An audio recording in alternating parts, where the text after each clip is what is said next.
Screen पर दिखने वाला पक्षी का नाम पेलिकन है। इसकी चोंच सारे पक्षियों में सबसे ज़्यादा बड़ी होती है और यह पक्षी ऑस्ट्रेलिया में पाया जाता है। हेलो फ्रेंड्स, स्वागत है आपका मेरे चैनल फैक्ट डोज में।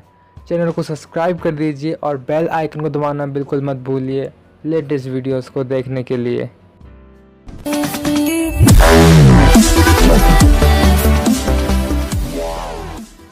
विश्व भर में पक्षियों की लगभग 8,650 प्रजातियां पाई जाती हैं और भारत में इनमें से 1,230 पाई जाती हैं।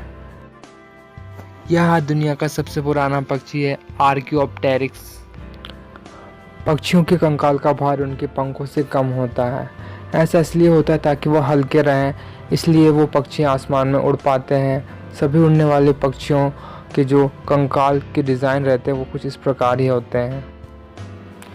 क्या आपको पता है दोस्तों, कबूतर पराबैंगनी किरणों को देख सकता है।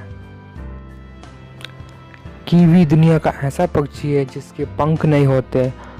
यह पक्षी न्यूजीलैंड में पाया जाता है। यह आज का अंतिम फैक्ट है।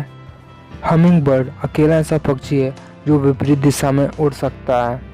बाकी दुनिया का कोई भी पक्षी ऐसा नहीं कर सकता। हमिंग बर्ड का दिल 1 मिनट में 615 बार धड़कता है। वो इसलिए क्योंकि ये ज़्यादातर समय हवा में ही रहता है। इसके पैर बहुत छोटे और कमज़ोर होते हैं, इसलिए उनका यूज़ कम करता है। आपने वीडियो से कुछ सीखा है तो प्लीज़ इसको लाइक कर दीजिए, कमेंट कर दीजिए और अपने दोस्तों के साथ शेयर कीजिए। सब्सक्राइब बटन को दबाना बिल्कुल मत भूलिएगा। वीडियो को देखने के लिए आपका बहुत बहुत शुक्रिया। और दोस्तों बेल आइकन को भी दबा दीजिए ताकि मैं जब भी नया वीडियो लाऊं तो आपको झट से पता चल जाए। मिलते हैं नेक्स्ट वीडियो में, तब तक के लिए bye bye and God bless you all.